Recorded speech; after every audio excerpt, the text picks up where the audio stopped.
Bonjour. Alors aujourd'hui, je vais faire une troisième lecture du nouveau livre d'Éric Barré qui s'intitule Dans l'attente de l'attente aux éditions Almora. Je vais le montrer après. Et dans ce chapitre que je vais lire, enfin dans cet extrait que je vais lire, il répond à une question qui lui est posée sur un point précis de l'enseignement de Jean Klein. Voilà. Donc c'est ce livre absolument magnifique, L'attente sans attente, édition Almora. Je crois qu'il n'est plus nécessaire du tout de présenter Éric Barré. Donc c'est dans le chapitre 3 qui s'intitule « Vivre avec la question ».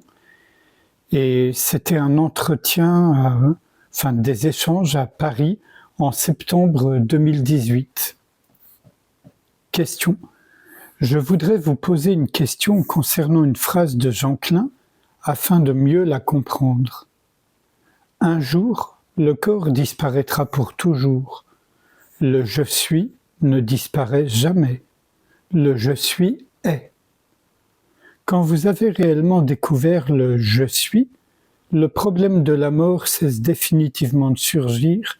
Il ne parvient même pas à votre pensée. Le questionneur reprend. Je sens que cette phrase me concerne, mais je ne sais pas en quoi. Éric. Vous ne pouvez pas savoir, sinon ce serait un imaginaire. Tout ce que l'on pense savoir est une projection. Donc ne cherchez pas à savoir et ne cherchez pas à comprendre Jean Klein, ce n'est pas possible. Seul quelqu'un qui vit cette même ouverture peut le comprendre. Lorsque vous lisez Jean Klein ou n'importe quel autre sage, il faut avoir l'humilité d'accepter que l'on ne puisse pas comprendre. En revanche, on peut les lire et quelquefois se produit une espèce de résonance, une intimité, sans que cela ne soit une compréhension. C'est plutôt comme un parfum qui se dégage de la lecture. Tout le reste est imaginaire. Il faut éviter de vouloir comprendre l'incompréhensible. Jean Klein n'a jamais écrit de livre. Ses livres sont des retranscriptions d'entretiens. Ils ont été réécrits et transformés. La plus grande partie du parfum a disparu. Seuls ceux qui ont eu la chance de le rencontrer ont pu participer lors de ces rencontres à ce parfum de l'instant. Dans les livres, il reste beaucoup moins. De façon générale, il faudrait quitter toute fantaisie de vouloir comprendre, sinon, vous allez le faire à travers votre intelligence, votre culture, votre savoir. Cette compréhension est caduque, car elle sera mise en question par d'autres lectures. Si vous lisez Nisargadatta Maharaj, qui formule les choses autrement, alors vous voudrez comprendre Maharaj, puis vous voudrez étudier Maharaj, etc. Ensuite, vous lirez un autre sage comme Krishna Menon, qui exprime les choses encore autrement, etc. À un moment donné, vous allez vous apercevoir que s'imaginer comprendre ce que l'on ne peut pas comprendre ne sert à rien. Parce que ce que dit Jean Klein est un vécu qui ne peut jamais être compris. On ne peut que le vivre. En revanche, vous pouvez lire des livres ou écouter des entretiens de Jean Klein et sentir comment cette résonance, comment ces mots vous touchent, c'est plus important. Jean Klein a toujours indiqué que ce qui était important, c'était la vie. Et que si la vie était abordée avec créativité, alors le problème de la mort n'avait plus sa place, parce que la vie était trop riche pour que la pensée de la mort puisse intervenir. Je pense que c'est un conseil qui invite à vous donner à l'intensité de la vie. L'intensité, c'est l'écoute, c'est-à-dire écouter votre vie sans la prétention ni de la comprendre, ni de l'interpréter.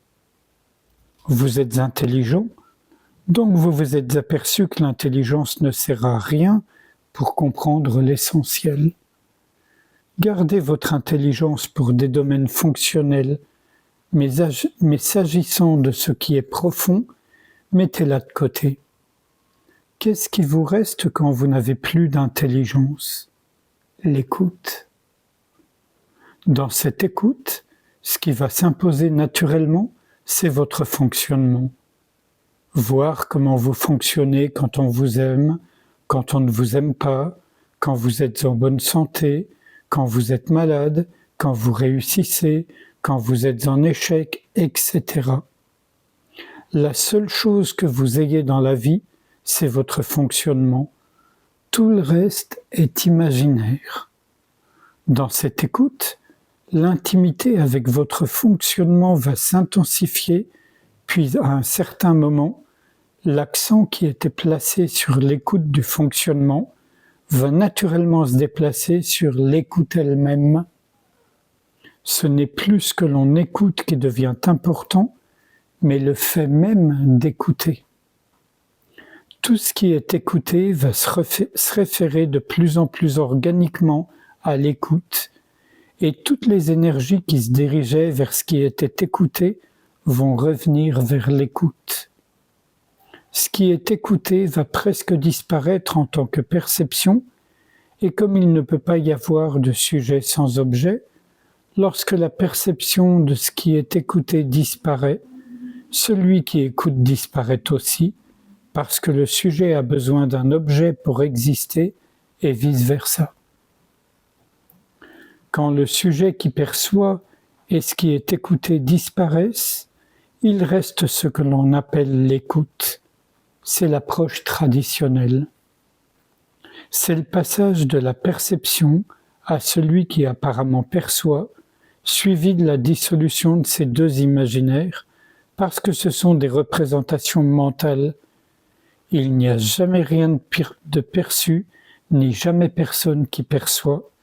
C'est notre cérébralité qui crée l'imaginaire d'un sujet et d'un objet, mais nous n'avons pas d'autre manière de le penser. C'est une représentation mentale, ce n'est pas une réalité objective.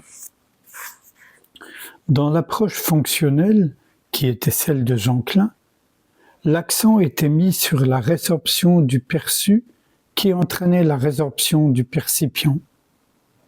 Quand ces deux imaginaires se résorbaient, en l'absence du sujet et de l'objet, il y avait cette présence dont il parlait. C'est votre terrain d'exploration. C'est uniquement dans cette exploration que ce dont Jean Klein ou d'autres sages parlaient peut éventuellement se clarifier, c'est-à-dire devenir un vécu direct et non plus un savoir.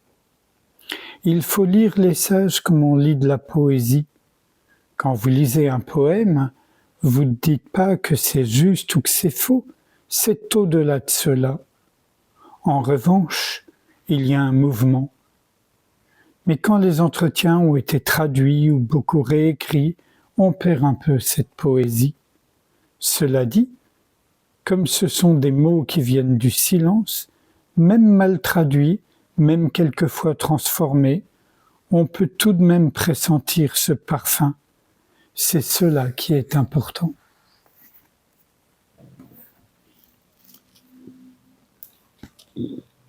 Sans réfléchir à ce qui vient d'être lu, je vous propose qu'à notre tour, on passe un moment ensemble en silence, sans rien faire, sans rien chercher, sans rien concevoir ou interpréter, juste être.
Je vous remercie. À bientôt.